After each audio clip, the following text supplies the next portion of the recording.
So the next piece we're going to do is The Unknown Soldier. And here we are taking a break, relaxing, getting ready, preparing ourselves for the intensity and the power and the concentration that Unknown Soldier requires. And don't forget, it's July 5th, 1968, the day after the 4th of July, the celebration of the independence of America. And we've got young men and young women in Vietnam, thousands of miles away, fighting to the death against young Vietnamese men and women who are trying to free their country, trying to create an independent Vietnam, a unified independent Vietnam. And the Doors certainly weren't communist. The Doors loved America. Jim Morrison says, "I am an American," and he wrote this song as a protest against the Vietnam War, as a protest against all wars.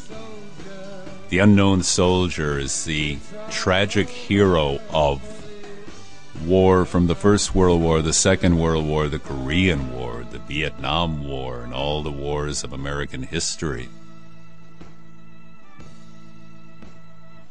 Now, hopefully what will happen as we've come to the end of these kinds of major wars, and we can begin to live in peace, harmony, love, and joyousness. That's the whole point of being a hippie. That's the whole point of being a human being on the planet. So that's why we've done this song. This song is a protest against war in general. It's a protest against the slaughter of innocent people, the slaughter of young men and young women. And now Jim is about to be slaughtered here. He'll be executed. He's preparing himself to be shot. Is that what he's doing? Yeah. I thought he was just putting his chest out in a manly sort of voice. Left, right. Now the gun's shot. Drum roll. Ray's going to hold his hand up in the air like the Black Panthers, and Robbie's going to... one more last cigarette. Robbie's going to shoot him. Oh, the dying man gets a cigarette. Yeah. Yeah. I love this shot. Mm-hmm. Oh. Whoa. Jeez.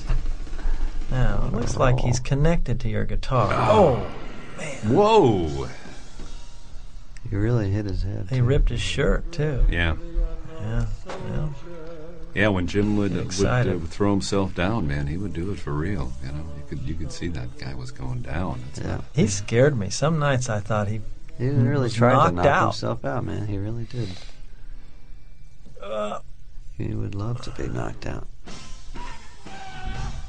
So this was our universal anti-war statement. Not naming the Vietnam War specifically.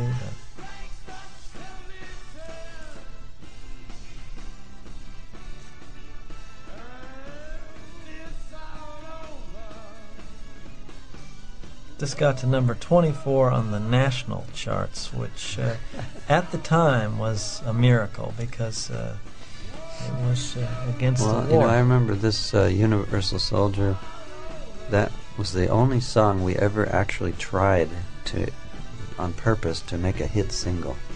I remember Paul Rothschild was all excited. Man, we're going to make a hit single now. And this is how we're going to do it.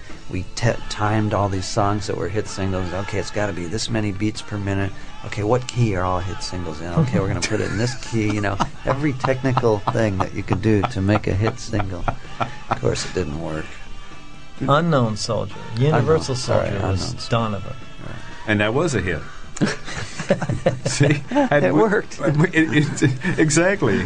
Which song did you analyze? Universal Soldier? And it worked perfectly. You're right. He was right. Just used the wrong title. That's all. Darn.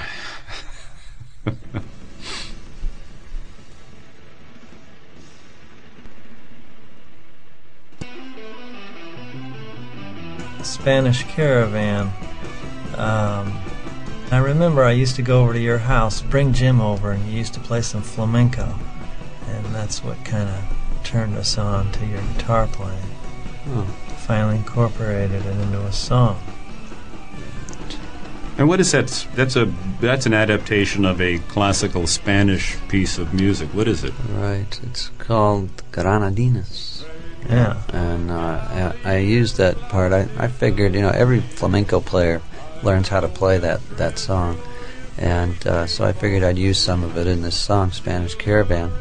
And then what do you know? We get sued by somebody in France. See, in France, the copyright laws go forever. So this guy wrote this thing probably in 1712 or something. And here's his relatives are suing us, And so we ended up having to pay whatever money that song made in France.